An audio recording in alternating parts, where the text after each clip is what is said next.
home state here, sir. Well, the message is, Bill, that nobody should be a hero. Nobody should try to ride this one out. You know, you don't live to tell stories about storm surge. If you're trying to survive that in your house, you may survive the wind and the rain, but not the storm surge. So you still have time, and now's the time to get out. Life safety is #1 right now. We just spoke to a couple walking by in our location here in the Cape Fear River. I said, "You staying or going?" And they said, "Oh, we're staying." And I said, "How come?" And they said, "Because you cannot get back to your home once you get out."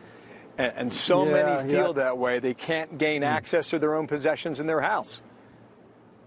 Yeah, that's a sad thing. All that stuff can be replaced, Bill. You know, I lost my own house 2 years ago in Hurricane Matthew. All that stuff was replaced. We moved on, built a new house, all that sort of thing, and that can be replaced. It's just stuff, but you can't replace your life or your family's lives. Don't put you or your family in danger.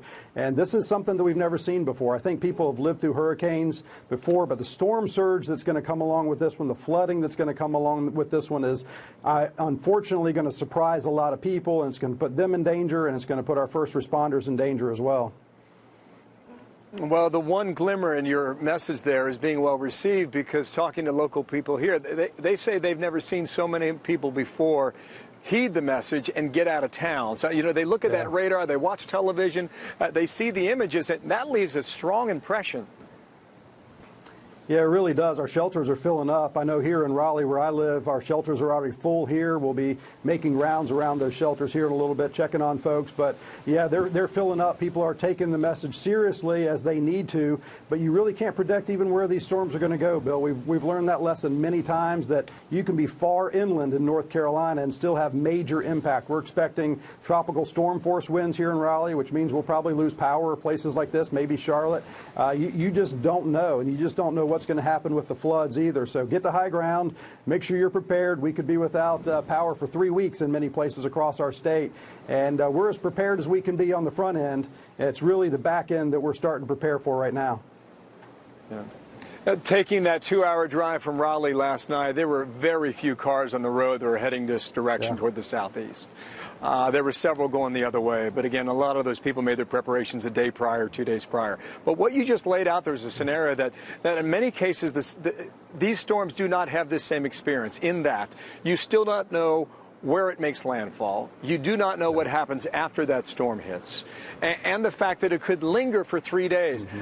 That's a variable that's hard to predict. And knowing that, what can be your strategy, do you believe, and going in after that storm comes and passes?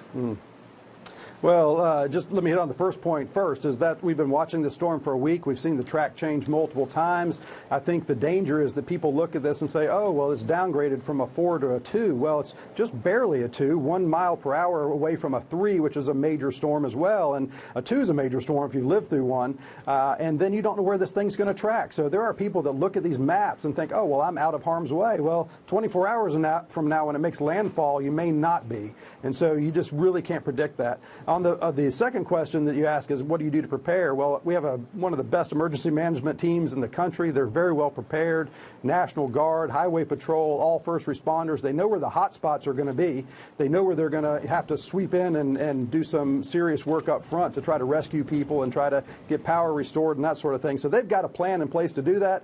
You just don't exactly know what you're planning for, Bill, because you don't know where the real hot spots are going to be after the storm passes through. Yeah. You look at these barrier islands, and this is one of the most beautiful stretches of ocean line in all of America. After coming here for so many years, I think we can both agree on that, especially at low tide.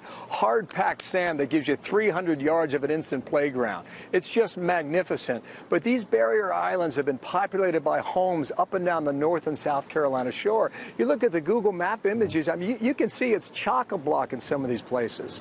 And if you get a direct hit, the damage could be devastating for so many, sir. Last comment on that. We're going to run.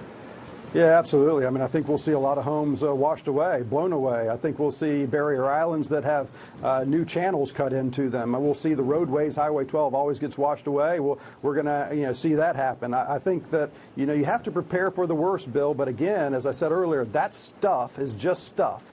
And all that stuff can be rebuilt, and it will be rebuilt if it can be. But human lives, you can't get those back. So make sure you're protecting yourself and your family. Good message. Thank you for your time. Someone's going to see 10 feet of water. Bill.